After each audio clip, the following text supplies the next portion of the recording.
നിള, നിനക്കിനിയെങ്കിലും എൻ്റെ ഒപ്പം വന്നോടെ, എല്ലാ അർത്ഥത്തിലും എൻ്റേതായിക്കൂടെ? തൻ്റെ നെഞ്ചോട് ഒതുങ്ങിക്കിടക്കുന്നവളെ ഒന്നുകൂടി തന്നിലേക്ക് അടുപ്പിച്ചുകൊണ്ട് അവൻ ചോദിക്കുമ്പോൾ മൗനമായിരുന്നു മറുപടി. ഒപ്പം ആ നക്ഷത്ര കണ്ണുകളിലേക്ക് ഒരു നിമിഷം വല്ലാതെ ആഴ്ന്നിറങ്ങിയ അവൾ. നിള സ്ഥാനം മാറിക്കിടക്കുന്ന പുതപ്പ് വലിച്ച് ദേഹത്തോട് ചേർത്തുകൊണ്ട് ഒരിക്കൽ കൂടി അവളെ വിളിക്കുമ്പോഴും തികഞ്ഞ നിശബ്ദത മാത്രം തളം കെട്ടി നിന്നു. അപ്പോഴും അവൻ്റെ കണ്ണുകളിൽ നിന്ന് അവൾ നോട്ടം പിൻവലിച്ചിരുന്നില്ല. വല്ലാത്തൊരു ആർത്തിയായിരുന്നു അവളിൽ അവൻ്റെ കണ്ണുകളെ തൻ്റെ മിഴികളാൽ പുൽകുമ്പോൾ. നിറയെ പേലികൾ തിങ്ങിയ ആ കുഞ്ഞു കണ്ണിലെ പ്രണയത്തെ ആവോളം ആവാഹിക്കുന്ന തിരക്കിലായിരുന്നു. ചുണ്ടിലൊരു പുഞ്ചിരി തങ്ങിയിരുന്നു, വശ്യമായ പുഞ്ചിരി. ധ്രുപദ്, അവളുടെ ലോലസ്വരം കാതിൽ ഇരച്ചു കയറുമ്പോൾ അതേ ആർദ്രതയോടെ അവനും വിളി കേട്ടു. നിന്റെ കണ്ണുകളെ എനിക്കെന്തിഷ്ടമാണെന്നറിയോ? എന്നുമുള്ളതാണിതെന്നോർക്കെ അവൻ വെറുതെ ഒന്ന് ചിരിച്ചു. പിന്നെയും മൗനമായി അവളിൽ തന്നെ കുരുങ്ങിക്കിടന്നു. ഇപ്പോഴും ഞാൻ ചോദിച്ചതിന് ഉത്തരം നീ എനിക്ക് തന്നില്ല. പറയുമ്പോൾ അല്പം കടുത്തുപോയിരുന്നു സ്വരം. കുസൃതി ഒളിപ്പിക്കുന്ന കണ്ണുകൾ നിർജീവമായിരുന്നു. ചുണ്ടുകളിൽ പതിവ് പുഞ്ചിരി സ്ഥാനം പിടിച്ചിരുന്നില്ല. അതു കാണുകെ അവളിലും ഒരു നോവുണർന്നു. കണ്ണുകൾ കവിയാൻ മുതിരും പോലെ. എങ്കിലും അതിനെ ഒന്നാകെ പിടിച്ചു നിർത്തിക്കൊണ്ട് ഉത്തരമേകി. എന്നെങ്കിലും ഞാനതിന് മറുപടി പറഞ്ഞിട്ടുണ്ടോ? ഭാവവ്യത്യാസം ഏതുമില്ലാതെ മറുചോദ്യത്തിൽ അവനെ നിശബ്ദനാക്കുമ്പോൾ അത്ര നേരവും അവൻ്റെ നെറ്റിത്തടത്തെയും കൺപീലികളെയും ഒരുപോലെ അലോസരപ്പെടുത്തിക്കൊണ്ട് ഒഴുകി നടന്ന കൈകൾ നിശ്ചലമായിരുന്നു. അവളിലേക്ക് മെഴുവറ്റിക്കൊണ്ടിരുന്ന ധ്രുപദിലും ഇതേ ചോദ്യം തന്നെയായിരുന്നു. ശരിയാണ്, തന്നോടൊപ്പം നിൽക്കാൻ തുടങ്ങിയിട്ട് വർഷം 2 ഈ കാലയളവിനിടയിൽ പലപ്പോഴായി അവളോട് ഇക്കാര്യം ആരാഞ്ഞിട്ടും മൗനമല്ലാതെ ഒരു മറുപടി കിട്ടിയിരുന്നില്ല. താൻ ആഗ്രഹിക്കുന്നൊരു മറുപടി ലഭിക്കില്ലെന്നറിഞ്ഞിട്ടും ചോദ്യം മുടക്കാറില്ല. എന്നെങ്കിലും തൻ്റെ ആഗ്രഹം പൂർത്തീകരിക്കാനാകുമെന്ന് സ്വയം ആശ്വസിക്കും. ധ്രുപദ്, നമ്മൾ ഒരു നിബന്ധനകളും കൂടാതെയാണ് ഇങ്ങനൊരു തീരുമാനത്തിലെത്തിയത്. പരസ്പരം ഒന്നിനു വേണ്ടിയും നിർബന്ധിക്കില്ലെന്ന ഉറപ്പ് നൽകിയിരുന്നതല്ലേ? പിന്നെ എന്തു പറ്റി? അറിയില്ല. നീ പറഞ്ഞതൊക്കെ ശരിയാണ്, ഞാൻ സമ്മതിക്കുന്നു. പക്ഷേ ഇനി എന്നും താൻ എൻ്റെ കൂടെ വേണമെന്ന് തോന്നിപ്പോകുവാടോ? അത്രമേൽ എൻ്റെ മനസ്സ് തന്നെ കൊതിക്കുന്നുണ്ട്. അവളെ നോക്കി പറഞ്ഞ് അവസാനിപ്പിക്കുമ്പോൾ അവനിൽ ഒരു കിതപ്പ് ഉണർന്നിരുന്നു. എനിക്കൊരിക്കലും തൻ്റെ ഭാര്യയായി കഴിയാൻ കഴിയില്ല. അങ്ങനൊരു കെട്ടുപാടുകളും ഉത്തരവാദിത്തങ്ങളും ഏൽക്കാൻ ഇഷ്ടമില്ലാത്തതുകൊണ്ടാണ് ഞാൻ ഈ ഒരു ബന്ധത്തിന് താല്പര്യം പ്രകടിപ്പിച്ചത്. എന്നിട്ടും അറിയാം, ഒക്കെ അറിയാം, തന്നെ എനിക്ക് മനസ്സിലാവും. പക്ഷേ എന്തോ തന്നെ നഷ്ടപ്പെടുത്താൻ വയ്യടോ. എന്നും ഒപ്പം വേണമെന്നൊരു തോന്നൽ. താനില്ലാതെ ഈ ധ്രുപദ് ചന്ദ്രശേഖർ പൂർണ്ണനല്ലാത്ത പോലെ. അതൊക്കെ തൻ്റെ തോന്നലാടോ. ആരും ആർക്കും സ്വന്തമല്ലല്ലോ ഇവിടെ. എല്ലാവരും ഒറ്റയ്ക്കല്ലേ? അതുപോലെ ഈ ഞാനും താനും. ഈ കൂട്ടിന് എത്ര നാളത്തേക്കാണെന്ന് അറിയില്ലല്ലോ.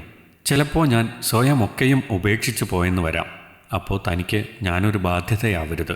പക്ഷേ നിള, എനിക്ക് തന്നെ അങ്ങനെ വിട്ടുകളയാൻ തോന്നുന്നില്ലടോ. എന്തോ വല്ലാതെ എനിക്കിഷ്ടമാണ് തന്നെ. അതൊക്കെ ഇപ്പോൾ തോന്നുന്നതാടോ. ഒപ്പമുണ്ടാവുന്നവരെ, നമ്മളെ മനസ്സിലാകുന്നവരെ ചേർത്ത് നിർത്തണമെന്ന് മനസ്സ് പറയും. പക്ഷേ അത് വേണ്ടിയിരുന്നില്ലെന്ന് പിന്നീട് തോന്നും. കവിളിൽ കൈ ചേർത്ത് അവൻ്റെ കണ്ണിൽ നിന്ന് നോട്ടം മാറ്റാതെ പറഞ്ഞു. അങ്ങനെ കയ്യിൽ കിട്ടുന്നതോടെ കൗതുകം അവസാനിക്കുന്ന ഒരുവനാണോ ഞാൻ? അങ്ങനെ തനിക്ക് തോന്നിയിട്ടുണ്ടോ? ദേഷ്യം സ്ഫുരിക്കുന്ന വാക്കുകളിൽ ഗൗരവം നിറഞ്ഞ സ്വരം കേട്ടപ്പോൾ നിളയാകെ വല്ലാതെയായി. ധ്രുപദ്, ഞാൻ അങ്ങനെയൊന്നും വേണ്ട നിള. വാക്കുകൾക്ക് വേണ്ടി കഷ്ടപ്പെടേണ്ട. എൻ്റെ മുന്നിൽ അഭിനയിക്കുകയും വേണ്ട. തൻ്റെ മനസ്സിലുള്ളതാണ് പുറത്തു വന്നത്. കടുത്ത സ്വരത്തോടെ പറഞ്ഞുകൊണ്ട് പുതപ്പു മാറ്റി എഴുന്നേറ്റ് പോകുമ്പോൾ നിളയാകെ മരവിച്ച അവസ്ഥയിലായിരുന്നു. ശരീരമാകെ ഒരു തരിപ്പ് പോലെ. അവൻ്റെ വാക്കുകൾ പിന്നെയും മനസ്സിലേക്ക് തികട്ടി വരുന്നു. അങ്ങനെ കയ്യിൽ കിട്ടുന്നതോടെ കൗതുകം അവസാനിക്കുന്ന ഒരുവനാണോ ഞാൻ? അങ്ങനെ തനിക്ക് തോന്നിയിട്ടുണ്ടോ? വീണ്ടും വീണ്ടും ആ വാക്കുകൾ അവളെ ചുട്ടുപൊള്ളിച്ചുകൊണ്ടിരുന്നു. കണ്ണുകൾ കവിഞ്ഞൊഴുകാനൊരുങ്ങിയതും വാശിയെന്ന പോലെ മിഴികൾ അമർത്തി തുടച്ചുകൊണ്ട് പുറത്തേക്ക് നടന്നു. ഹാളിലും ബാൽക്കണിയിലുമായി കണ്ണുകൾ അവനെ തേടിയെങ്കിലും നിരാശയായിരുന്നു ഫലം. ഒടുക്കം അടുക്കളയിലേക്ക് എത്തി നോക്കിയപ്പോൾ സ്ലാബിനരികിലായി ചായപാത്രത്തിലേക്ക് മിഴിയെറിഞ്ഞു നിൽപ്പുണ്ട്. ഏലക്കയുടെ സുഗന്ധം അവിടെയാകെ നിറഞ്ഞു നിൽക്കുന്നു. അവനടുത്തേക്ക് പോകണമെന്ന് തോന്നിയിട്ടും അവൻ്റെ പ്രതികരണമോർത്ത് ചുമരിൽ ചാരി നിന്നു. ഒരു ഷോർട്ട്സും ബനിയനുമാണ് വേഷം. ഇടതൂർന്ന മുടി പുരികവും മറിഞ്ഞ് കണ്ണിലേക്ക് വീണ് കിടക്കുന്നു. ചായ തിളച്ചപ്പോൾ മധുരമിട്ട് കപ്പിലേക്ക് പകരുന്നുണ്ട്. വെണ്ണ പോലെ കപ്പിലേക്ക് തുള്ളിത്തെറിച്ച് വീഴുന്ന ആവി പറക്കുന്ന ചായയുടെ ഗന്ധം ആവോളം ആവാഹിച്ചുകൊണ്ട് നിള അവിടെ തന്നെ നിലയുറപ്പിച്ചു. അവനെ മാത്രം കണ്ണിൽ നിറച്ചുകൊണ്ട്. അവനിടുന്ന ചായയ്ക്ക് എന്നും ഒരു പ്രത്യേക രുചിയാണെന്ന് അവൾ ഓർത്തു. ചുണ്ടിനെ ചൂടേൽപ്പിച്ച് നാവിനെ തഴുകിയുണർത്തി തൊണ്ടക്കുഴിയിലേക്ക് ഒഴുകിയിറങ്ങുന്നത് വല്ലാത്തൊരു അനുഭൂതിയാണ്. ഉറക്കം കണ്ണുകളെ പുണരാൻ വെമ്പുമ്പോൾ, തലവേദനയാൽ പേശികൾ മുറുകുമ്പോൾ കാരണമൊന്നുമില്ലെങ്കിലും അവൻ്റെ കൈകൊണ്ടുണ്ടാക്കുന്ന ചായയെ ഞാൻ കൊതിക്കാറുണ്ട്. അതിൽ ആശ്വാസം കണ്ടെത്താൻ ശ്രമിക്കാറുണ്ട്. അവൻ ഉണ്ടാക്കി തരുമ്പോൾ മാത്രം അതിനൊരു പ്രത്യേക രുചിയാണ്. മഴയുള്ള ദിവസങ്ങളിൽ അവൻ്റെ ഒരു കപ്പ് ചായയിൽ ദിവസം തുടങ്ങാനാണ് എനിക്കേറെ ഇഷ്ടം. പറ്റില്ലെന്ന് പറഞ്ഞാലും വാശി പിടിച്ച് കൈയടക്കുന്നതൊരു ശീലമാണ്. അത്രമേൽ പ്രിയമുള്ള, അത്രമേൽ അസാധ്യമായ ഒന്ന്. ചായയും കയ്യിൽ പിടിച്ച് മുടിയൊന്ന് പിറകിലേക്ക് ഒതുക്കി തിരിഞ്ഞതും കണ്ണുകൾ നിളയിലുടക്കി. കണ്ടിട്ടും കാണാമട്ടിൽ മറികടന്നുപോയി. ധ്രുവ്, ചായ ഫ്ലാസ്കിലുണ്ട്, എടുത്തു കുടിച്ചോ. വിളിച്ച് മുഴുമിപ്പിക്കാൻ അവസരം നൽകാതെ മറുവാക്കിനാൽ തടയുന്നവനെ നോക്കി നിന്നുപോയി. കണ്ണുകളിൽ നീര് ഉരുണ്ടുകൂടി. തന്നെയൊന്ന് നോക്കുക കൂടി ചെയ്യാതെ പോകുന്നവനെ ഓർക്കെ അവളിലൊരു വീർപ്പുമുട്ടലുയർന്നു. എങ്കിലും തൻ്റെ വാക്കുകൾ അവനെ എത്രമേൽ പൊള്ളിച്ചിരിക്കുമെന്നത് അവൾക്ക് ഉറപ്പായിരുന്നു. കാലങ്ങളായി അവൻ കാക്കുന്ന ചോദ്യത്തിനൊരു ഉത്തരം മാത്രമല്ലേ തന്നോട് ചോദിച്ചിരുന്നുള്ളൂ. അതിന് എന്നത്തെയും പോലെ ഒരു നോ, അത് മതിയായിരുന്നില്ലേ? എന്തിനു വേണ്ടിയാ അവനോട് അങ്ങനെ പറഞ്ഞത്? സ്വന്തമായി കഴിഞ്ഞ് ഇഷ്ടം തീരുന്നതായിരുന്നെങ്കിൽ ഈ 2 കൊല്ലക്കാലം അവൻ്റെ ഒപ്പം ഉണ്ടാകുമായിരുന്നോ? മടുത്തുപേക്ഷിച്ച് പോകാമായിരുന്നില്ലേ? ചോദ്യങ്ങളൊന്നാകെ മനസ്സിനെ ഉലയ്ക്കുമ്പോൾ അവൾക്ക് ഭ്രാന്ത് പിടിക്കും പോലെ തോന്നി. മുഖമൊന്ന് കഴുകി ഫ്ലാസ്കിൽ നിന്ന് ചായ പകർന്നൊന്ന് ശ്വസിച്ചു. അതിൽ നിന്നുയരുന്ന ഏലക്കായുടെ മണം അവളെ വേറൊരു ലോകത്തെത്തിക്കുന്ന പോലെ. വെറുതെയൊന്ന് സിപ്പ് ചെയ്തുകൊണ്ട് പുറത്തേക്ക് നടന്നു. സോഫയിൽ തനിക്കെതിരായി ഇരിക്കുന്നവനിലേക്കൊന്ന് ഒളികണ്ണെറിഞ്ഞു. പക്ഷേ തന്നിലേക്കൊരു നോട്ടം പോലുമില്ലാതെ അവൻ ഫോണിൽ കണ്ണുപാത്തിരിപ്പാണ്. ഇടയ്ക്കിടെ ചായ സിപ്പ് ചെയ്യുന്നുമുണ്ട്. അവൻ ചുണ്ടുമുട്ടിച്ചതിന് ശേഷം അവൻ്റെ ചായയിൽ പാതി തന്നിലേക്ക് പകരുന്നത് ഒരു പതിവായിരുന്നു. അതിൻ്റെ രുചിയൊന്നു വേറെയാണ്. ഇന്നാദ്യമായത് തെറ്റിയിരിക്കുന്നു. അവനിലെ മധുരം നുകരാതെയുള്ള ആദ്യ പുല്ലരി. എതിരെ അവനിരിക്കുമ്പോൾ മൗനം ഭവിക്കാത്ത ചൊടികൾക്ക് അധിപയായിരുന്നു ഞാൻ. കൈകൾ പോലും അവൻ്റെ മുടിയിഴകളിൽ വിശ്രമമില്ലാതെ അലയാറുണ്ട്. മിഴികൾ അവൻ്റെ കണ്ണുകളെ തുടരെ തുടരെ ചുംബിക്കാറുണ്ട്. ആ കാന്തികതയിൽ അടിമപ്പെട്ടു പോയിട്ടുണ്ട് പലപ്പോഴും. പക്ഷേ ഇന്ന് എൻ്റെ ലോകം എന്നിൽ നിന്ന് ഒരുപാട് അകലെയായതുപോലെ, താൻ ഒറ്റപ്പെട്ട പോലെ, ചുണ്ടുകൾ ചങ്ങലയായിട്ട് ബന്ധിച്ച പോലെ, ഒരു വാക്കുപോലും പുറത്തേക്ക് തൂവാതെ അടക്കിപ്പിടിച്ചിരിക്കുകയാണെന്ന് തോന്നി. അവൻ്റെ നോട്ടമേൽക്കുന്ന വേളയിൽ കെട്ടുപൊട്ടിച്ച് ചിതറാൻ തക്കം പാർത്തിരിക്കുകയാണെന്ന് തോന്നി. ധ്രുപതിൽ നിന്നും ഒരു മോചനം ആഗ്രഹിക്കാത്ത വണ്ണം അവനിൽ സ്വയം തളച്ചിടുമ്പോഴും നിളയിലൊരു കാത്തിരിപ്പ് മാത്രമായിരുന്നു. അവൻ്റെ മിഴികൾ തന്നിലേക്ക് വീണ്ടും പ്രണയത്തോടെ നീളുന്നതിനു വേണ്ടിയുള്ള കാത്തിരിപ്പ്. ഉച്ചയ്ക്ക് ആഹാരമുണ്ടാക്കേണ്ടത് നിളയുടെ ഉഴമായിരുന്നു. പച്ചക്കറി ടേബിളിൽ നിരത്തിവെച്ച് അരിഞ്ഞ് കറിക്കുള്ളത് റെഡിയാക്കുമ്പോഴും അവൻ അവിടേക്ക് എത്തിയില്ല.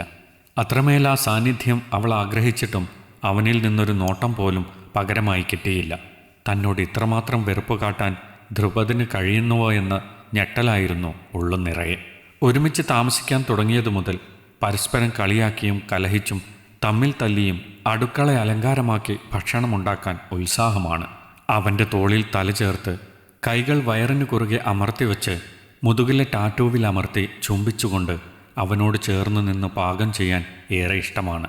അവനിൽ നിന്നുതിരുന്ന പെർഫ്യൂമിൻ്റെ മാസ്മരിക ഗന്ധം നാസികയിലേക്ക് ക്ഷണിച്ചുകൊണ്ട് അവനിൽ ഒതുങ്ങിക്കൂടുന്നതിൻ്റെ ഹരം ആസ്വദിക്കാൻ ഏറെ കൊതിക്കാറുണ്ട് ഞാൻ. ഒന്നിടവിട്ട ദിവസങ്ങളിൽ ഞാനാണ് ഭക്ഷണം ഉണ്ടാക്കുന്നതെങ്കിലും അവനെന്നും ഉണ്ടാകും എൻ്റെ ചാരെ. വെറുതെ ഓരോന്ന് സംസാരിക്കും. പരാതിയും പരിഭവവും, ജോലിയും സ്വപ്നങ്ങളും, വീക്കെൻഡിൽ വാങ്ങാനുള്ളതും പോകാനുള്ളതുമായ സ്ഥലങ്ങളും സാധനങ്ങളും ലിസ്റ്റ് ചെയ്യും. ഉണ്ടാക്കുന്നതിനൊക്കെ തൻ്റെ കുശുമ്പ് കാണാൻ വേണ്ടി മാത്രമായി കുസൃതി നിറഞ്ഞ മുഖത്തോടെ കുറ്റം ചാർത്തുമ്പോൾ പുറത്തേക്കൊന്തുന്ന തൻ്റെ ചുണ്ടുകളെ കയ്യാലൊന്ന് തട്ടും. അവസാനം ഒന്നിച്ചിരുന്ന് കഴിക്കുമ്പോൾ തനിക്കായി നീളുന്നൊരു ഉരുളയുണ്ട്. അതിനോളം രുചി സ്വയം കഴിച്ചാൽ ലഭിക്കാറില്ല. ഇടയ്ക്ക് ഇന്നത്തെ ഉരുള തരില്ലെന്ന് പറഞ്ഞ് വാശി കയറ്റുമ്പോൾ തരാൻ നിർബന്ധിക്കാറുണ്ട്. അതിലുമൊരു സുഖം ഞാൻ അറിയാറുണ്ടായിരുന്നു. കരുതലിൻ്റെ, പ്രണയത്തിൻ്റെ, വാത്സല്യത്തിൻ്റെ സുഖം. ധ്രുപദ്, എനിക്ക് നിന്നിലേറെ ഇഷ്ടമെന്താണെന്നോ? ബാൽക്കണിയിൽ നക്ഷത്രങ്ങളെ കൂട്ടുപിടിച്ച് അവൻ്റെ മടിയിൽ കയറിയിരുന്ന് നെഞ്ചിലേക്ക് തലചായ്ച്ചു കൊണ്ടവൾ ചോദിക്കുമ്പോൾ അവനിലൊരാകാംക്ഷ മുളപൊന്തിയിരുന്നു. എന്താ? ഒരിളം ചിരിയോടെ ആരായുമ്പോൾ അവൾ ഒന്നുകൂടി മടിയിലേക്ക് ചേർന്നിരുന്നു. തണുത്ത കാറ്റിൽ ദേഹം വിറകൊള്ളുമ്പോൾ ഒരു ചൂടുള്ള കൈത്തലം അവളെ ഒന്നാകെ പൊതിഞ്ഞു പിടിക്കുന്നുണ്ടായിരുന്നു. നിന്റെ ഈ കണ്ണുകൾ, ഈ പീലി നിറഞ്ഞ കണ്ണുകൾ എനിക്ക് ഭയങ്കര ഇഷ്ടമാണ്. എന്തോ അതിനോട് വല്ലാത്തൊരു അസൂയയാണ് എനിക്ക്. ഒരുതരം കൊതിയാ. അവൻ്റെ കണ്ണുകളെ തഴുകിക്കൊണ്ട് പറഞ്ഞു നിർത്തുമ്പോൾ മറുപുറത്തൊരു പൊട്ടിച്ചിരി ഉയർന്നിരുന്നു. നിനക്ക് പ്രാന്താ പെണ്ണെ. എൻ്റെ കണ്ണിനെന്ത് പ്രത്യേകതയാ ഉള്ളേ? എല്ലാവരുടെയും പോലെയല്ലേ? ചിരിയടക്കിക്കൊണ്ട് ചോദിക്കുമ്പോൾ അവളിൽ ഒരു കപട ദേഷ്യം പിറവികൊണ്ടിരുന്നു. ചുണ്ടു ചുളുക്കിക്കൊണ്ട് അവൻ്റെ നെഞ്ചിൽ നിന്ന് അടർന്നു മാറി പോവാനൊരുങ്ങുന്നതും കയ്യിൽ പിടിച്ച് വീണ്ടും ആ മടിയിലേക്കിടും. അങ്ങനെ അങ്ങ് പോകാതെ പറഞ്ഞിട്ട് പോ. എന്താ പ്രത്യേകതയാ? ഇത്രയും ഇഷ്ടമാവാൻ എന്താ കാരണം? അത്രമേൽ പ്രണയത്തോടെ അവൻ ചോദിക്കുമ്പോൾ അലകളിളകുന്ന ആ കുഞ്ഞു കണ്ണിൽ അടിമപ്പെട്ടു പോയിരുന്നു അവൾ, ഒരു തിരിച്ചുവരവ് ആഗ്രഹിക്കാത്തവണ്ണം. പറയടോ, കേൾക്കട്ടെ. അറിയില്ല ധ്രുപദ്, എന്നെ നോക്കുമ്പോഴൊക്കെ നിന്റെ കണ്ണുകൾ ചിരിക്കുന്നതായി തോന്നും. അതിനൊരു പ്രത്യേക ചേലുള്ളതുപോലെ മറ്റു കാഴ്ചകളെയൊക്കെ വിസ്മരിച്ചുകൊണ്ട് നിന്റെ മിഴികളിൽ എന്നെ സ്വയം മറന്ന് പണയപ്പെടുത്താൻ തോന്നാറുണ്ട്. മറ്റൊന്നും അതിൽ നിറയാതെ ഞാൻ മാത്രമായിരുന്നെങ്കിൽ എന്ന് കൊതിക്കും. ഞാൻ എന്നെ ഇത്രമേൽ സുന്ദരിയായി കാണുന്നത് നിന്റെ കൃഷ്ണമണികളിലേക്ക് നോട്ടമെറിയുമ്പോഴാണ്. നിന്നോളം തന്നെ പ്രണയമാണ് ഈ മിഴികളോട്. ഒരിക്കലും അടങ്ങാത്ത, ഒരിക്കലും മൃതി തേടാൻ ഞാൻ ആഗ്രഹിക്കാത്ത പ്രണയം. ഒരു കിതപ്പോടെ പറഞ്ഞു നിർത്തിയതും ആവേശത്തോടെ അവള കണ്ണുകൾ രണ്ടിലും മാറി മാറി ചുംബിച്ചിരുന്നു. ഭ്രാന്തമായി അവളുടെ ഇഷ്ടമത്രയും ചൊരിഞ്ഞുകൊണ്ട് അവനെ വേദനിപ്പിക്കാതെ ആ മിഴികളെ പുണർന്നുകൊണ്ടിരുന്നു. ഒമിനീരിൻ്റെ തണുപ്പ് അവയിലാകെ പടർന്നിട്ടും വിട്ടുമാറാൻ ഒരുക്കമല്ലാതെ. എന്നും തനിക്കവ സ്വന്തമായിരുന്നെങ്കിലെന്ന സ്വാർത്ഥത പോലും അവളിൽ ഉടലെടുത്തു.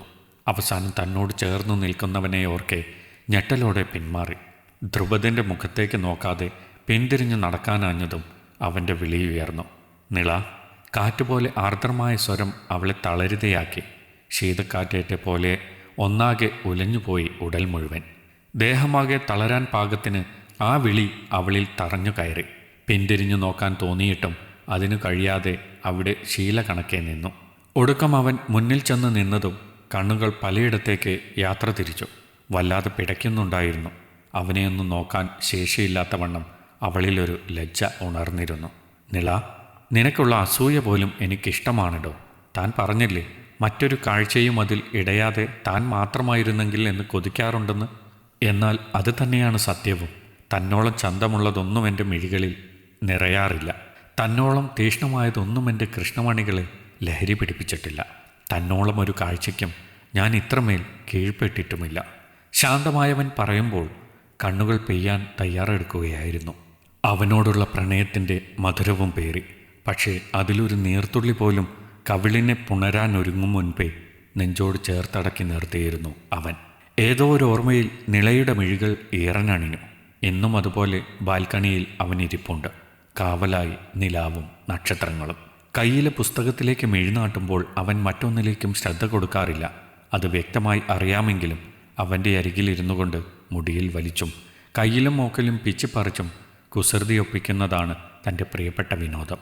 താൻ ശല്യപ്പെടുത്തുമ്പോൾ ചുവക്കുന്ന മൂക്കും ചുണ്ടിനിടയിൽ ഞെരിഞ്ഞമരുന്ന പല്ലും ചുരുളുന്ന മുഷ്ടിയുമൊക്കെ ചേർന്ന അവൻ്റെ മുഖം കാണാൻ പ്രത്യേക ചേലാണ്. അത് കാണാൻ മാത്രമാണ് ഈ കാട്ടിക്കൂട്ടലുകൾ എന്ന് അവനും അറിയാം. പുറമേ ദേഷ്യം കാട്ടിയാലും ആ കണ്ണുകൾ ചുവക്കാറില്ല. അതിനെന്നും പത്തരമാറ്റി തിളക്കമാണ് അവൻ്റെ മനസ്സുപോലെ. പക്ഷേ ഇന്ന് അവനിൽ ആ കുസൃതിയില്ല. കണ്ണുകൾ തന്നെ തിരയുന്നില്ല. തനിക്കായി പ്രണയം പകരുന്നില്ല. താൻ അടുത്തുണ്ടെങ്കിലെന്ന് ആശിക്കുന്നില്ല. ഒരു തരം നിർവികാരത മാത്രം.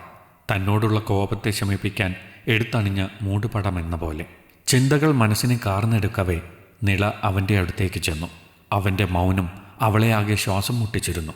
അവൻ്റെ നോട്ടത്തിനായി ദാഹിക്കുന്ന മനസ്സിനെ അവൻ്റെ വാക്കിനായി വെമ്പുന്ന കാതുകളെ അടക്കി നിർത്താനാവാതെ പാടുപെടുകയായിരുന്നു. ഇനിയൊരു നിമിഷം പോലും വയ്യെന്ന മട്ടിൽ കൂട്ടിപ്പിടിച്ച ചൊടികൾ വിടരാൻ ഒരവസരം കാത്തു നിൽക്കുകയാണെന്ന് തോന്നി. അവൻ്റെ സാമീപ്യമേൽക്കാതെ അനുസരണക്കേട് കാട്ടുന്ന കുട്ടിയായി തീർന്നിരുന്നു ഉള്ളം. പേര് ചൊല്ലി വിളിക്കാൻ മനസ്സ് പറഞ്ഞിട്ടും ബുദ്ധി അതിനെ വിലക്കിക്കൊണ്ടിരുന്നു. ഉള്ളിൽ ഒരപകർഷതാബോധം വേരിട്ടിറങ്ങിയിരുന്നു. അവൻ്റെ പ്രതികരണമോർത്ത് വേവലാതിപ്പെടുമ്പോഴും മനസ്സിൻ്റെ മറുപാതി അവനിലേക്ക് ചായാൻ ഒരുക്കമായിരുന്നു. അവസാനം ബുദ്ധിയും മനസ്സും തമ്മിലെ മൽപ്പിടുത്തത്തിനൊടുവിൽ അവളിൽ നിന്നും ആ പേര് ഊർന്നു വീണു. ധ്രുപദ്. സോറി നിള, ഞാൻ തന്നെ അത്രയ്ക്കിഷ്ടമായതുകൊണ്ട് ചോദിച്ചു പോയതാ. താൻ പറഞ്ഞതൊക്കെ ശരിയാ. പരസ്പരം ഒരു നിബന്ധനയും പാടില്ലെന്ന വ്യവസ്ഥിതി നമ്മൾ തമ്മിലുണ്ടായിരുന്നു. ഒരു നിമിഷം ഞാൻ സ്വാർത്ഥനായിപ്പോയി. എന്നെക്കുറിച്ച് മാത്രമേ ചിന്തിച്ചുള്ളൂ. സോറി. ഒന്ന് വിളിക്കാൻ കാത്ത പോലെ കുറ്റസമ്മതം കണക്കെ എല്ലാം തന്നിലേക്ക് തുറന്നു വിടുന്നവനെ നിള അത്ഭുതത്തോടെ നോക്കി. അവനോട് പറയാൻ കരുതി വച്ച ക്ഷമാപണം തിരികെ ലഭിക്കുന്നതിൻ്റെ ഞെട്ടലും അതിൽ കലർന്നിരുന്നു. എടോ, ഞാൻ ഇത്രയും കാലം തന്നോടത് ചോദിച്ചത് ഒരിക്കലും താനൊരു ബാധ്യതയാവുമെന്ന ചിന്തയോടെ അല്ലായിരുന്നു. അത്രയും ഇഷ്ടമായിട്ട് തന്നെയാ. പക്ഷേ തൻ്റെ ഭാഗത്തുനിന്നുകൂടി ചിന്തിക്കണ്ടേ? ഒരു കെട്ടുപാടുകളെയും പേറാത്തൊരു ജീവിതം ആഗ്രഹിക്കുന്നവളെ എന്നിൽ ഒതുക്കുന്നത് ശരിയല്ലല്ലോ. I am sorry. പറഞ്ഞു തീർന്നതും തന്നെയൊന്ന് തലയുയർത്തി നോക്കാൻ കൂടി മുതിരാതെ പോകാൻ ഒരുങ്ങുന്നവനെ കാണെ അവളിൽ ഒരു നൊമ്പരമുണർന്നു. ഇത്ര നേരവും ദേഷ്യത്താൽ മറച്ചത് അവൻ്റെ ഉള്ളിലെ സംഘർഷങ്ങളെയാണെന്നോർക്കെ എന്തിനോ കണ്ണുകൾ നിറഞ്ഞു. ധ്രുപദ്, ഒരു നിമിഷം, എനിക്ക് കുറച്ച് സംസാരിക്കാനുണ്ട്. തിരിഞ്ഞു നടക്കാൻ തുനിഞ്ഞവനെ മറുവാക്കിനാൽ കെട്ടി നിർത്തുമ്പോൾ അവനും ആ പിൻവിളി കൊതിച്ചെന്ന് തോന്നി. ബാൽക്കണിയിൽ സെറ്റ് ചെയ്ത ചെയറിന് ഇരുവശത്തായി സ്ഥാനമുറപ്പിക്കുമ്പോൾ ആരാദ്യം പറഞ്ഞു തുടങ്ങുമെന്ന സംശയം കൂടുകെട്ടിയിരുന്നു ഇരുവർക്കുമിടയിൽ. ഏറെ നേരം പരസ്പരം മൗനം കുടിച്ചിരുന്നൊടുവിൽ നിള തന്നെ പറഞ്ഞു തുടങ്ങി. ധ്രുപദ്, തനിക്കറിയാലോ, 2 വർഷമായി നമ്മൾ തമ്മിൽ ഇങ്ങനെ ഒരു ബന്ധം. പരസ്പരം ഒന്നിനും നിർബന്ധിക്കില്ലെന്ന് ഉറപ്പ് നൽകിക്കൊണ്ട് തുടങ്ങിയതാണ്. പണ്ട് തൊട്ടേ വിവാഹജീവിതമെന്നൊരു ഏട് എൻ്റെ നിഘണ്ടുവിൽ ഇല്ലായിരുന്നു. അമ്മയും അച്ഛനും നിർബന്ധിച്ചിട്ടും ഞാൻ അതിന് തുനിഞ്ഞിട്ടില്ല. ഒരുപക്ഷെ കണ്ടുവന്ന കാഴ്ചകളൊക്കെ അങ്ങനെ ആയതിനാലാവാം. അച്ഛനെ ഒരു യജമാനനായി കാണുന്നവളായിരുന്നു എൻ്റെ അമ്മ. അച്ഛൻ പറയുന്നതെന്തും കേട്ടും അനുസരിച്ചും ചെയ്തും പോന്ന ഒരാൾ. ചെറിയ കാര്യത്തിന് പോലും വഴക്കുണ്ടാക്കാറുണ്ട്. ചെയ്യാത്ത തെറ്റ് സ്വയം ഏറ്റെടുത്തിട്ടുണ്ട്. നല്ലൊരു ജോലിയുണ്ടായിരുന്നത് ഭർത്താവിൻ്റെ ആജ്ഞപ്രകാരം ഉപേക്ഷിച്ചു. വെറും വെച്ചുണ്ടാക്കലും തറ തുടക്കലും കുട്ടികളെ നോക്കലുമൊക്കെയായി ഒതുങ്ങി. വീട്ടിലുള്ളവരെല്ലാം കുത്തുവാക്കുകൾ കൊണ്ട് നോവിച്ചാലും മറുത്തൊരക്ഷരം മിണ്ടാറില്ല. അത്രയ്ക്കും സങ്കടം വരുമ്പോൾ കരഞ്ഞ് ഒരു മൂലയ്ക്കിരിക്കും. എന്തിന്? വീട്ടിലൊരു തീരുമാനമെടുക്കുമ്പോൾ പോലും ആരും അമ്മയോട് അഭിപ്രായം ചോദിക്കുന്നത് കണ്ടിട്ടില്ല. സ്നേഹത്തോടെ ഒരു വാക്കുപോലും പറഞ്ഞു കണ്ടിട്ടില്ല. ഇഷ്ടാനിഷ്ടങ്ങളോ ആഗ്രഹങ്ങളോ സ്വപ്നങ്ങളോ പ്രതീക്ഷകളോ കേൾക്കാൻ കാതു കൊടുത്തിട്ടില്ല. എല്ലാവർക്കും ആവശ്യമൊരു വേലക്കാരിയായിരുന്നു, അടിമയായിരുന്നു. വിളിക്കുമ്പോൾ വിളിപ്പുറത്തുണ്ടാകുന്നൊരു അടിമയെ. പഠിച്ച് ജോലി നേടി ഇവിടേക്കെത്തിയപ്പോഴേക്കും എൻ്റെ നേരെയും വീണു കഴുകൻ കണ്ണുകൾ. പെൺകുട്ടിയാണെന്നും ദൂരെ ജോലിക്ക് വിടാതെ കല്യാണം കഴിപ്പിക്കാൻ നോക്കെന്നുമൊക്കെ വിഷം പുരട്ടിയ നാവാൽ മുത്തശ്ശിയും അച്ഛനെ വരുതിയിലാക്കാൻ ശ്രമം ആരംഭിച്ചപ്പോഴാണ് ഇങ്ങോട്ട് പോന്നത്. എൻ്റെ ജീവിതം ഞാൻ തീരുമാനിക്കുമെന്ന് പറഞ്ഞ് ഇവിടേക്ക് വീണ്ടും വണ്ടി കയറുമ്പോൾ വീട്ടുകാർക്ക് ഞാനൊരു തല തെറിച്ചവളും തന്നിഷ്ടക്കാരിയുമായി മാറിയിരുന്നു. നാട്ടിൽ എനിക്കായി ചെല്ലപ്പേരുകൾ വേറെയും ജനിച്ചു വീണു. അവിടം തൊട്ടല്ലേ ധ്രുപദ്, നീ എൻ്റെ ജീവിതത്തിലേക്ക് വന്നത്? സഹപ്രവർത്തകനിൽ നിന്ന് സുഹൃത്തിലേക്കും ഒടുക്കം ഇഷ്ടങ്ങൾ സമമായപ്പോൾ നാം സ്വയം ഇങ്ങനൊരു തീരുമാനത്തിലെത്തിയതും ഇതിങ്ങനെ തന്നെ മുൻപോട്ട് പോയാൽ പോരെ? ഇരുവർക്കും മടുക്കും വരെ. ചോദ്യം അവനിലേക്ക് നീളുമ്പോൾ മൗനമായിരുന്നു ഉത്തരം. ഇപ്പോൾ നിന്റെ മനസ്സിലൊരു ചോദ്യമുണ്ടാകാം, എല്ലാ ആണുങ്ങളെയും ഒരേ തുലാസിൽ അളക്കണോ എന്ന്. ന്യായമായ ചോദ്യമാണ്. എല്ലാവരും ഇങ്ങനെ ആവില്ല. എല്ലാവരിലും ഈ പഴകിയ ചിന്താഗതി ഉണ്ടാവുകയില്ല. എങ്കിലും ആൺമേൽക്കോയ്മയുടെ അഴുകിയ സമീപനത്തെ പ്രോത്സാഹിപ്പിക്കുന്നത് കണ്ട് മടുത്തിട്ടാവണം താലി എന്ന കുഞ്ഞു ചരടിൽ എൻ്റെ സ്വപ്നങ്ങൾക്ക് ഊരാക്കുടുക്കിടാൻ എനിക്കിഷ്ടമില്ല. അതുകൊണ്ടാണ് ഞാൻ തന്നെ എതിർത്തതും ചോദിക്കുമ്പോഴൊക്കെ ഒഴിഞ്ഞു മാറിയതും. ശ്വാസമൊന്നാഞ്ഞു വലിച്ചുകൊണ്ടവൻ മറുപടിയേകി. ശരിയാണ്, ഞാൻ എൻ്റെ ഒരാഗ്രഹം പറഞ്ഞതാണ് നിള. തന്നെ കൂടെ കൂട്ടാൻ അത്രമേൽ ഇഷ്ടമാണ്. പെട്ടെന്നെന്തോ അങ്ങനെ കേട്ടപ്പോൾ താൻ എന്നെ ഇത്രകാലവും മോശപ്പെട്ട ഒരുത്തനായിട്ടാണോ കണ്ടതെന്ന സങ്കടം കൊണ്ടാണ് ദേഷ്യപ്പെട്ടത്. അല്ലാതെ അതൊരിക്കലും താൻ എനിക്ക് സമ്മതമോളാത്തതിനല്ല. പിന്നീട് ആലോചിച്ചപ്പോൾ തോന്നി, ഇതൊക്കെ തന്നോട് പറയാനും ദേഷ്യം പ്രകടിപ്പിക്കാനും ഞാൻ ആരാണ്? എൻ്റെ കൂടെ ജീവിക്കാൻ ഒരുക്കമല്ലാത്തതിന് എന്തിനു വെറുക്കണം? തൻ്റെ ജീവിതമല്ലേ, താനല്ലേ തീരുമാനിക്കേണ്ടത്. അതിലെവിടെയും മറ്റൊരാൾ കൈ കടത്തേണ്ടതില്ലല്ലോ. തന്നോട് ഇത്ര നേരവും മിണ്ടാതിരുന്നത് എങ്ങനെ ഫേസ് ചെയ്യുമെന്നറിയാത്തത് കൊണ്ട് മാത്രമാണ്. അല്ലാതെ നീ എനിക്ക് വഴങ്ങണമെന്ന വാശിയല്ല. താൻ എന്നിലേക്ക് ഒതുങ്ങണമെന്ന് ഒരിക്കലും ഞാൻ പറയില്ല. നിള എന്ന നിളയായിരിക്കണം. മറ്റൊരാളുടെ താക്കോലിൽ കറങ്ങുന്ന പാവയാകുന്നതിലും ഭേദമാടോ സ്വയം ഒരു സാമ്രാജ്യത്തിൻ്റെ ഉടമയാകുന്നത്. ഞാൻ ഇത്രയും കാലം ചോദിച്ചത് തന്നെ ഏതെങ്കിലും തരത്തിൽ ബുദ്ധിമുട്ടിച്ചിട്ടുണ്ടെങ്കിൽ സോറി. ഇനിയൊരിക്കലും അത് ഉണ്ടാകില്ല എന്നുമുള്ള പതിഞ്ഞ പുഞ്ചിരിയിൽ ചാലിച്ചവൻ പറയുമ്പോൾ ഇടയ്ക്ക് അവളുടെ കണ്ണ് നിറയാൻ മുതിരുന്നുണ്ടായിരുന്നു. എങ്കിലും അതിനെ പിടിച്ചു നിർത്താൻ പോരാടിക്കൊണ്ടിരുന്നു, ഒരു പാഴ്ശ്രമം പോലെ. പിന്നെ ഈ ബന്ധമുണ്ടല്ലോ, ഇതിങ്ങനെ തന്നെ തുടരാട്ടോ. 2-ൽ-1 മടുക്കും വരെ, 2-ൽ-1 വെറുക്കും വരെ, മതിയെന്ന് ഉരിയാടും വരെ ഇതിങ്ങനെ പോകട്ടെ. അത് കേട്ടതും നിളയിലൊരു ചിരി പൊടിഞ്ഞു. കേൾക്കാൻ കൊതിച്ചതെന്തോ കേട്ട പോലെ ഒരു നിർവൃതി. ദിവസങ്ങൾ ഓടിമറഞ്ഞു. കുറുമ്പുകളും കുസൃതിയും മേമ്പൊടിയായിക്കൊണ്ട് ജീവിതം സുഖകരമായി മുന്നോട്ട് പോയിക്കൊണ്ടിരുന്നു. അതിനുശേഷം ഒരിക്കൽ പോലും അവനിൽ നിന്ന് ചോദ്യമുയർന്നില്ല. വഴക്കുകളും പരിഹാസങ്ങളും കൂട്ടായി പോന്നു. നിലാവിനെയും താരങ്ങളെയും സാക്ഷിയാക്കി പ്രണയം പകർന്നു. നോവും നൊമ്പരങ്ങളും ഇറക്കി വച്ചു. കണ്ണുകൾ തമ്മിൽ കഥ ചൊല്ലാനും പരസ്പരം പുണരാനും മത്സരിച്ചു. ഒന്നിച്ചുള്ള യാത്രകൾ അത്രമേൽ ആനന്ദകരമാക്കി. അസ്തമയവും ഉദയവും ആസ്വദിച്ചു. അങ്ങനെ നിളയ്ക്കും ധ്രുപദനുമിടയിൽ തഴച്ചു വളരാൻ ഒരുങ്ങിയ മൂകതയുടെ കൊടും കാടുകളെ അഗ്നിക്കിരയാക്കിക്കൊണ്ട് കാലത്തിൻ്റെ കുടക്കീഴിൽ ഇരുവരും ഹൃദയം കൈമാറി. നിള, കുറച്ചു ദിവസത്തേക്ക് ഞാനൊന്ന് മാറി നിൽക്കുവാണ്. പതിവ് സംസാരത്തിനിടയിൽ അവൻ പറയുമ്പോൾ നിളയൊന്ന് അമ്പരന്നു. എങ്ങോട്ടേക്ക്? എപ്പോൾ വരും? എന്താ ഇത്ര പെട്ടെന്ന്? എന്തിനാ പോണേ? ഒന്നിനെ പിറകായി ഒന്നായി ചോദ്യങ്ങൾ ചെയ്യുമ്പോഴും അവൻ മൗനിയായിരുന്നു. വെറുതെ ഒന്ന് ചിരിച്ചുകൊണ്ട് അവൻ പുറത്തേക്കിറങ്ങി.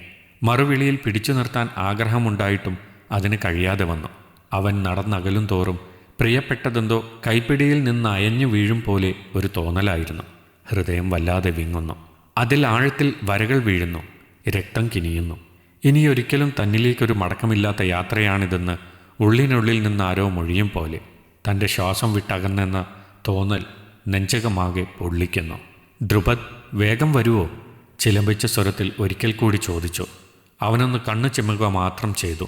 നടന്നകലവേ ഒരു തിരിഞ്ഞുനോട്ടത്തിന് ആശിച്ചെങ്കിലും അതുണ്ടായില്ല. ഓരോ അടിയവൻ അകലുമ്പോഴും തന്നിൽ നിന്ന് ഒരുപാട് ദൂരെയാണെന്ന് തോന്നി. പോകരുതെന്നലറി കരയാൻ തോന്നി. എന്തോ നെഞ്ചിലൊരു ഭാരം അനുഭവപ്പെട്ടതും അവനിനി തിരിച്ചെത്തില്ലെന്ന ചിന്ത ഉള്ളിൽ നിറഞ്ഞതും തല ശക്തിയിൽ കുടഞ്ഞുകൊണ്ട് കട്ടിലിലേക്ക് വീണു. മടങ്ങി വരണമേ എന്ന് ആത്മാർത്ഥമായി ആഗ്രഹിച്ചു. പിറ്റേന്ന് വിളിച്ചു നോക്കി. തിരക്കായതിനാൽ പിന്നെ വിളിക്കാമെന്ന് പറഞ്ഞ് നിർബന്ധിച്ച് ഫോൺ വെച്ചു. രാത്രിയിലും ഇതേ പല്ലവി ആവർത്തിച്ചു. അന്നു മുതൽ ബാൽക്കണിയിൽ അവൾ അനാഥമായി. അവൻ്റെ ഓർമ്മകൾ അവളെ വീർപ്പ് മുട്ടിച്ചു. അവനെ ഒന്ന് കാണാൻ ഉള്ളം കൊതിച്ചു. അവനോട് ചേരാൻ, ആ സംസാരം കേൾക്കാൻ, തോളിൽ ചായാൻ, ഏറെ ഇഷ്ടമുള്ള ചായ അവൻ്റെ ചുണ്ടിലെ മധുരം ചാലിച്ച് കുടിക്കാൻ, കുറുമ്പ് കാട്ടാൻ, തൻ്റെ ഏറ്റവും ഇഷ്ടമുള്ള കണ്ണുകളെ നോട്ടത്താൽ വരുതിയിലാക്കാൻ, തനിക്ക് മാത്രം സ്വന്തമാണ് അവയെന്ന് അവൻ്റെ നെഞ്ചിൽ തല ചായച്ചുകൊണ്ട് പറയാൻ, മതിവരുവോളം പരിഹസിക്കാൻ, കുസൃതി കാട്ടാൻ, ഒക്കെയൊക്കെ അവനെ വേണമെന്ന് തോന്നി. അന്നാദ്യമായി ആ 4 ചുവരുകളിലെ ഏകാന്തതയ്ക്ക് നിള ഉപമയായി. വിയർപ്പിനാൽ കുതിർന്ന ആ നെഞ്ചിൽ വിരൽ കൊണ്ട് ചിത്രം വരച്ച് കണ്ണുകളെ മടുക്കുവോളം പുണരാൻ തോന്നി. ഇരുട്ടു വിഴുങ്ങിയ ചുവരുകൾക്കുള്ളിൽ ആദ്യമായി അവൻ്റെ ചോദ്യം കേൾക്കാൻ നെഞ്ചു തുടിച്ചു. എൻ്റേത് മാത്രമായി കൂടെ എന്ന പ്രണയപൂർവ്വമുള്ള ചോദ്യത്തെ ഗൗരവത്താൽ വിലക്കാൻ തോന്നി. മൗനം പോകാൻ മോഹിച്ചു. ഒക്കെ വ്യർത്ഥമാണെന്നറിയവേ വീണ്ടും ആ കണ്ണ് നിറഞ്ഞു. ഫോണിൽ അവൻ്റെ പേര് തെളിയുന്നുണ്ടോ എന്ന് ഇടയ്ക്കിടെ നോക്കി. വാതിൽപ്പടിയിൽ കാൽപ്പെരുമാറ്റം കേൾക്കുന്നുണ്ടോ എന്ന് കാതോർത്തു. ഒക്കെ തൻ്റെ തോന്നലാണെന്നറിയവേ തൊണ്ടക്കുഴിയിലൊരു ഗദ്ഗതം പൊതിയും. തുറന്നു വിടാൻ ഒരുങ്ങാതെ മറച്ചു പിടിക്കും. കണ്ണുനീരിൻ്റെ ഉപ്പുരസം കവിളിൽ പടരാതെ കാത്തുവയ്ക്കും. ദിവസങ്ങൾ കൊഴിഞ്ഞു. പോയതിൽ പിന്നെ അവൻ്റെ വിവരങ്ങളൊന്നും അറിഞ്ഞില്ല. 1-2 വട്ടം ഫോൺ റിങ് ചെയ്തെങ്കിലും പിന്നീട് അതുമുണ്ടായില്ല. സ്വിച്ച്ഡ് ഓഫ് എന്ന് പറഞ്ഞുകൊണ്ടിരുന്നു. നിളയാകെ ഭ്രാന്ത് പിടിക്കുന്നത് പോലെ തോന്നി. അവൻ്റേതെന്ന് പറയാൻ ഒന്നും ബാക്കി വയ്ക്കാതെ പോയിരിക്കുന്നു. ഒരുപാട് ഓർമ്മകൾ മാത്രം പകർന്നിട്ട് ഒരു ദിവസം പെട്ടെന്നങ്ങ് പോയി. എന്തിനു വേണ്ടിയാ അങ്ങനെ ചെയ്തത്? ഇനി അവന് എന്നെ മടുത്തോ? 2-ൽ-1 മടുക്കും വരെ ഇത് തുടരാമെന്ന് ഉറപ്പ് നൽകിയിട്ട് അവസാനം അവൻ തന്നെ മടുത്ത് ഉപേക്ഷിച്ചതാണോ? ചിന്തകൾ കാട് കയറിയപ്പോൾ അവളൊന്ന് അലറിക്കരഞ്ഞു. തൊണ്ട പൊട്ടുമാർ ഉച്ചത്തിൽ. അവൻ്റെ അഭാവം അവളെ അത്രമേൽ തളർത്തിയിരുന്നു. ഓർക്കുന്ന നിമിഷം ഓരോന്നിലും നിള എന്ന അവൻ്റെ ലോലസ്വരം കാതുകളെ കീഴ്പ്പെടുത്തുന്നു. ചെവി ഇറുക്കെ അടച്ചിട്ടും പിന്നെയും ആ വിളി കാതിൽ വന്നലയ്ക്കുന്നു.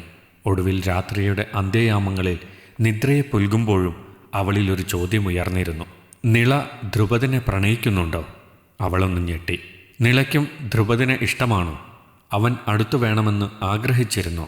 അവൻ അകന്നു പോകുമ്പോൾ നോവുന്നുണ്ടോ? ഇല്ല, നിളയ്ക്ക് അവനോടൊന്നുമില്ല. അങ്ങനെയൊരു പ്രണയത്തിലേക്ക് വീഴാൻ നിള ഇഷ്ടപ്പെടുന്നില്ലല്ലോ. അവനിലേക്ക് ഒതുങ്ങാൻ താല്പര്യമില്ലാഞ്ഞിട്ടല്ലേ അവൻ്റെ ചോദ്യങ്ങളെപ്പോലും തടഞ്ഞത്?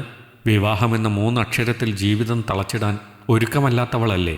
നിളയ്ക്കതിന് കഴിയില്ല. നിള ആരെയും സ്വന്തമാക്കണമെന്ന് വാശി പിടിക്കില്ല. അവൾക്ക് പറക്കാനല്ലേ കൊതി, ചിറകൊതുക്കാനല്ലല്ലോ. മനസ്സിൽ മുളപൊന്തിയ ചോദ്യങ്ങൾക്കൊക്കെ സ്വയം ഉത്തരം കണ്ടെത്തി ന്യായീകരിക്കുമ്പോഴും ഉള്ളിലെവിടെയോ ഒരു സംശയം നാമ്പിട്ടിരുന്നു. പിന്നെ എന്തിനാ അവൻ അടുത്തില്ലാത്തപ്പോൾ ഇത്ര നോവ്, ഇത്ര നൊമ്പരം? ദിനങ്ങളെണ്ണി കാത്തിരിക്കുന്നത് എന്തിനാ? യാത്ര പറഞ്ഞു പോയപ്പോൾ ഒരു തിരിഞ്ഞുനോട്ടത്തിന് കൊതിച്ചത് എന്തിനാ? പോകല്ലേ എന്ന് പറയാൻ ഉള്ളം തുടിച്ചത് എന്തിനാ? അവൻ്റെ പേര് സ്ക്രീനിൽ കാണിക്കുന്നത് കാത്തിരിക്കുന്നത് എന്തിനാ? അവനോട് തനിക്കും പ്രണയമില്ലേ? അവൻ്റെ ഒപ്പം ജീവിക്കണമെന്ന് ഒരിക്കലെങ്കിലും കൊതിച്ചിട്ടില്ലേ? ഓരോ തവണ എൻ്റേതാവാമോ എന്ന് ചോദിക്കുമ്പോൾ ദേഷ്യപ്പെട്ടപ്പോൾ പോലും അകതാരിൽ എവിടെയോ താനും കൊതിച്ചിട്ടില്ലേ വീണ്ടും വീണ്ടും അത് കേൾക്കാൻ? അവൻ്റെ ആ ചോദ്യത്തിന് മറുപടിയായി ചെന്ന മൗനം പോലും കാപട്യമല്ലേ? തൻ്റെ ഉള്ളിലുറങ്ങുന്ന ആഗ്രഹത്തെ അവൻ അറിയരുതെന്ന സ്വാർത്ഥത മാത്രമായിരുന്നില്ലേ? അവസാനം ഇനിയും ഒരിക്കലും അത് ചോദിച്ച് ബുദ്ധിമുട്ടിക്കില്ലെന്ന് പറഞ്ഞപ്പോൾ കണ്ണു നിറഞ്ഞത് എന്തിനാ? താനും അവനെ ആഗ്രഹിക്കുന്ന തെളിവല്ലേ അത്? അവൻ്റേതാവാൻ ഒരിക്കലെങ്കിലും താനും മോഹിച്ചിട്ടില്ലേ? ചോദ്യങ്ങൾ മാത്രം ബാക്കി നിൽക്കെ അവളിൽ ഒരു തേങ്ങലുണർന്നു. പ്രിയപ്പെട്ടവൻ്റെ വിടവിൽ തളർന്ന നെഞ്ച് അവനെന്ന വൈദ്യനെ തേടിക്കൊണ്ടിരുന്നു. വെറുതെയാണെന്നറിഞ്ഞിട്ടും. നിള, എനിക്ക് തന്നെയൊന്ന് കാണണം. കാലങ്ങൾക്കിപ്പുറം അവൾ ആഗ്രഹിച്ചതുപോലെ അവൻ്റെ മെസ്സേജ് വന്നു. അപ്രതീക്ഷിതമായി. എന്തു ചെയ്യണമെന്നറിയാതെ വലഞ്ഞു. വീണ്ടും വീണ്ടും അത് അവനയച്ചത് തന്നെയല്ലേ എന്ന് ഉറപ്പുവരുത്തി. നെഞ്ച് വല്ലാതെ മിടിക്കുന്നു. ഇനിയൊരിറ്റിടം ബാക്കിയില്ലാത്തവണ്ണം നിറഞ്ഞു കവിയുന്ന പോലെ പല പ്രാവശ്യം അവൻ്റെ പേരും പേറി ചുണ്ടുകൾ ചലിച്ചു. ഇപ്പോൾ തന്നെ കാണാൻ തോന്നി. തന്നെ ഒറ്റക്കാക്കിയതിന് ശിക്ഷിക്കാൻ തോന്നി. നെഞ്ചിൽ കിടന്ന് പദം പറയാൻ ആഗ്രഹിച്ചു.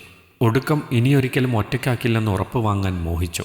എങ്കിലും നാളെ എന്നൊരു ദിനത്തിനായവൾ നിമിഷങ്ങളെണ്ണി കാത്തിരുന്നു. പിറ്റേന്ന് ഉറക്കമുണർന്നതും ഇത്ര നാളും ഒളിവിലായിരുന്ന ഉത്സാഹം അവളിൽ തിരിച്ചെത്തി. എത്രയൊരുങ്ങിയിട്ടും മതിയാകാത്ത പോലെ വീണ്ടും വീണ്ടും കണ്ണാടിയിൽ നോക്കി സ്വയം വിലയിരുത്തി. ഡ്രസ്സ് മാറി ധരിച്ചു. ഒടുക്കം തൃപ്തി തോന്നിയപ്പോൾ വണ്ടിയും എടുത്തിറങ്ങി. ഇടയ്ക്കിടെ കയ്യിലെ വാച്ചിലും ഫോണിലും കണ്ണെറിഞ്ഞുകൊണ്ടിരുന്നു. ദൂരം ഒരുപാട് കൂടിയതുപോലെ അനുഭവപ്പെട്ടു. നെഞ്ചു വല്ലാതെ പിടയ്ക്കുന്നു. കയ്യും കാലും തളരുന്നു. അവസാനം ടൗണിലെ കോഫി ഷോപ്പിലേക്ക് കയറുമ്പോൾ കാലുകൾ കാറ്റിൻ്റെ വേഗത്തിൽ പാഞ്ഞു. അവനെ തിരയാൻ കണ്ണുകൾ മത്സരിച്ചു. അവിടുത്തെ അവസാന നിരയിലെ ടേബിളിൽ അവനെ കണ്ടെത്തുമ്പോൾ കവിളിനെ കവച്ചുവെച്ച് കണ്ണീർ ഒഴുകിപ്പരന്നിരുന്നു. അവൻ്റെ എതിർവശത്ത് സ്ഥാനം പിടിച്ചുകൊണ്ട് നോക്കി ചിരിക്കുമ്പോൾ നഷ്ടമായതെന്തോ തിരിച്ചു കിട്ടിയ സന്തോഷമായിരുന്നു അവളിൽ. നിള. ഏറെ നേരത്തെ മൗനത്തെ ദഹിപ്പിച്ചുകൊണ്ട് അവൻ്റെ സ്വരം കേൾക്കെ അവളൊന്ന് പിടഞ്ഞുപോയി. കണ്ണുകൾ പതറുന്നു. ഒരിക്കൽ കൂടി അത് കേൾക്കാൻ കൊതിച്ചിട്ടും വേണ്ടെന്നു വെച്ചു. തനിക്കെതിരെ ഇരിക്കുന്നവനെ കണ്ണെടുക്കാതെ നോക്കാൻ തോന്നി. ചോദ്യങ്ങളാൽ വീർപ്പ് മുട്ടിക്കാൻ തോന്നി. എന്നിട്ടും ഒക്കെ അടക്കി നിർത്തിക്കൊണ്ട് അവനെ ശ്രവിക്കാൻ കാത്തിരുന്നു. നിള, ഞാൻ ഇത്രയും കാലമൊരു ഒളിച്ചോട്ടം നടത്തിയിട്ട് ഇപ്പോൾ തൻ്റെ മുന്നിൽ പ്രത്യക്ഷപ്പെട്ടത് എന്തിനാവാമെന്ന് ചിന്തിക്കുന്നുണ്ടാവും. ചിലപ്പോൾ വെറുപ്പും വന്നു കാണും. അതിനൊന്നും ഞാൻ കുറ്റം പറയില്ല. പക്ഷേ ഞാൻ അന്ന് അവിടെ നിന്ന് യാത്ര ചോദിക്കുമ്പോൾ തിരികെ വരുമെന്നൊരു പ്രതീക്ഷ തന്നിൽ വിതച്ചിരുന്നില്ലേ? അതിനുവേണ്ടിയാണ് വന്നത്. ഒറ്റ കാര്യമേ എനിക്ക് പറയാനുള്ളൂ. അത് കേൾക്കാൻ താൻ ക്ഷമ കാണിക്കണം. അതിനുശേഷം തനിക്കെന്നെ എന്തും പറയാം, ചെയ്യാം. പക്ഷേ ഇത് കേൾക്കണം. പറയ്. അവന് പറയാൻ അനുവാദം നൽകുമ്പോൾ ഈ കഴിഞ്ഞ കാലത്തിൽ എന്നെങ്കിലും താൻ ധ്രുവദിനെ വെറുത്തിരുന്നോ എന്ന് ചികയുന്ന തിരക്കിലായിരുന്നു അവൾ. നിള, ഞാൻ അന്ന് പോയത് വെറുതെയല്ല, ചില തീരുമാനങ്ങളോട് കൂടിയായിരുന്നു. ഒന്നും മനസ്സിലാകാതെ ഉറ്റുനോക്കിയപ്പോൾ വീണ്ടും തുടർന്നു. ഞാൻ ചോദിച്ചിട്ടില്ലേ എൻ്റേത് മാത്രമായി കൂടെയെന്ന്? അത് ആത്മാർത്ഥമായി തന്നെയായിരുന്നു. താൻ പറഞ്ഞപ്പോൾ നിർത്തിയതും തന്നോടുള്ള ഇഷ്ടം കൊണ്ട് തന്നെ. പക്ഷേ പുറമേക്ക് എത്രയില്ലെന്ന് പറഞ്ഞാലും എൻ്റെ ഉള്ളിൽ വളർന്ന ആഗ്രഹത്തെ കെടുത്തു കളയാനാവില്ലല്ലോ. ഇനിയും തൻ്റെയൊപ്പം നിൽക്കുമ്പോൾ അതേ ചോദ്യം തന്നോട് ചോദിച്ചു പോയാലോ? എൻ്റെ സ്വാർത്ഥത അതിന് മുതിർന്നാലോ? തനിക്കത് ഒരു വിഷമമാകും. അതുകൊണ്ടാണ് ഞാൻ ഒന്നും പറയാതെ അവിടെ നിന്നിറങ്ങിയത്. ഇന്നും എൻ്റെ ആ ചോദ്യം ഉള്ളിലുണ്ട്, അതുപോലെ തന്നോടുള്ള പ്രണയവും. പക്ഷേ അത് വേണ്ട. എൻ്റെ മാത്രം ഇഷ്ടങ്ങളിൽ ചലിക്കേണ്ടവളല്ലല്ലോ. നിനക്ക് സ്വന്തമായൊരു ആകാശമില്ലേ? പറക്കണം, ലക്ഷ്യങ്ങൾ നേടണം. അതിനിടയിലൊരു തടസ്സം പോലെ ഞാനും എൻ്റെ പ്രണയവും. അത് ശരിയാവില്ല. സോ നമുക്കിത് നിർത്താം. അന്നേ പറഞ്ഞിരുന്നതല്ലേ, ഏതെങ്കിലും ഒരാൾക്ക് മടുക്കുമ്പോൾ ഉപേക്ഷിക്കാമെന്ന്. അതങ്ങനെ തന്നെ ആവട്ടെ. എല്ലാം അവസാനിപ്പിക്കാം. ഞാനും എൻ്റെ ആ ചോദ്യവും എന്നിൽ ഒതുങ്ങട്ടെ. പറഞ്ഞവസാനിപ്പിച്ച് അവൻ പുഞ്ചിരിയോടെ കൈ നീട്ടുമ്പോൾ ലോകം കീഴ്മേൽ മറിഞ്ഞ പോലെ തോന്നി നിളയ്ക്ക്. കയ്യെത്തിപ്പിടിക്കാൻ ഒരുങ്ങുമ്പോഴേക്കും കയ്യെത്താ ദൂരത്തേക്ക് പറക്കുന്ന പട്ടത്തിലേക്ക് കണ്ണെറിയും പോലെ അവൾ ധ്രുപദിനെ ഒരു വേള നോക്കി. ഇത്രയടുത്തായിട്ടും അവൻ ഒരുപാട് അകലെയാണെന്ന് തോന്നി. നീട്ടിയ കൈ പിൻവലിച്ചിട്ടില്ല. കണ്ണുകളിൽ ആ തിളക്കം ഇന്നുമുണ്ട്. പക്ഷേ അവയെനിക്ക് തനിക്ക് സ്വന്തമല്ലല്ലോ. മടുക്കുവോളം അവയെ നോക്കിയിരിക്കാനും ചുംബിക്കാനും കഴിയില്ലല്ലോ. കണ്ണിൽ നീര് ഉരുണ്ടുകൂടിയത് സമർത്ഥമായി മറച്ചുകൊണ്ട് തണുത്തുറഞ്ഞ കൈത്തലം അവൻ്റെ കൈയോട് ചേർത്ത് വെച്ചു. അവനെയൊന്ന് നോക്കാനോ മറുപടി പറയാനോ ത്രാണിയില്ലാതെ നിർജീവമായിരിക്കുമ്പോഴും സ്വയം തോറ്റുപോയെന്ന ചിന്ത മനസ്സിനെ കീഴ്പ്പെടുത്തിയിരുന്നു. സ്വന്തമെന്ന് കരുതിയിട്ടും നഷ്ടപ്പെട്ടവയുടെ കണക്കിലേക്ക് പ്രിയമുള്ള ഒരാളുടെ പേരുകൂടി ചേരുന്നു, ധ്രുപദ്. അവിടെ നിന്നിറങ്ങി ഒരു യാത്ര പറച്ചിൽ പോലുമില്ലാതെ നടക്കുമ്പോൾ കാലുകൾ ഇടറിയിരുന്നു. എന്നിട്ടും ശ്രമപ്പെട്ട് ചലിക്കുമ്പോൾ കാലം തെറ്റിയ മഴയും കൂട്ടുവന്നിരുന്നു. കണ്ണുനീരിനൊപ്പം ആർത്തലച്ച് ഒഴുകിയിരുന്നു, അവളുടെ നൊമ്പരങ്ങളുടെ മൂകസാക്ഷി എന്ന പോൽ. ഈ കഥ നിങ്ങൾക്കിഷ്ടമായെങ്കിൽ ലൈക്ക് ചെയ്യൂ. നിങ്ങളുടെ അഭിപ്രായങ്ങൾ കമൻ്റായി രേഖപ്പെടുത്തൂ. കൂടുതൽ കഥകൾ കേൾക്കാൻ ഈ ചാനൽ സബ്സ്ക്രൈബ് ചെയ്യൂ.